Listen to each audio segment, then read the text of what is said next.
Hello everybody, I'm just doing a review of Gernel's 3 books that he's written, his little trilogy that he's got going on here, to tell you about them, because it's definitely worth reading. I read all 3 of them in a week, because once you start you really can't put them down.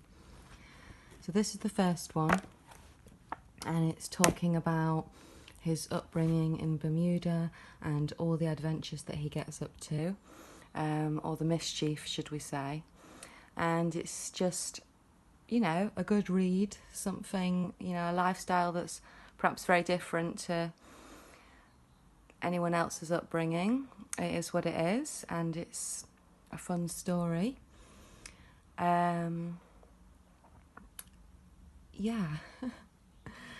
So the result is that he ends up going to prison.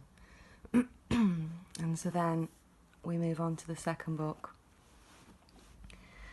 And by this point, despite everything that's gone on and all the drama, you do have real sympathy for him when he initially goes and gets the life sentence.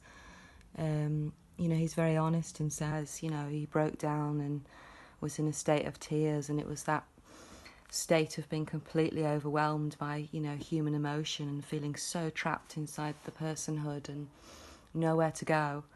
So he does say that he found God in prison. Unfortunately, doesn't go into detail in the book about how that came about and a bit more detail about that. That's all I would say, just because I'd be interested to hear how that worked for him. Because, of course, when anybody's in a very desperate situation and they then start to find the calmness, that's when you can be helped by the universe. So I would like to know what he means by, finding God, finding help. But yeah, so initially he's completely overwhelmed and in despair, and then once he's accepted it and luckily the sentence is reduced, he starts his prison life, which again is fun and games for him. He manages to play the game, master the system, and get exactly what he wants by the sounds of it.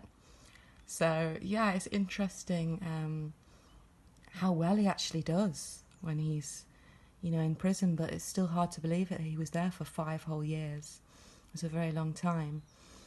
So by the end of the book, you really feel his desperation to finally have it over with, and you do, as a reader, you find yourself really, really wanting him to get that parole and just wanting him to get out so that he can be, not feel trapped anymore, and then see what life brings to him after that, which is then what the third book is about.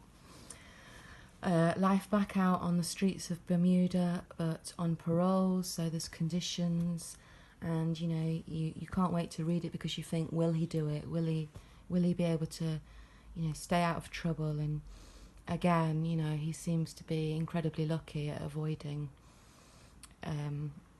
punishment. But it's nice to see he goes on to do his thing. And yeah, it ends up being a really positive read, very exciting, and I would definitely recommend it. Bye bye.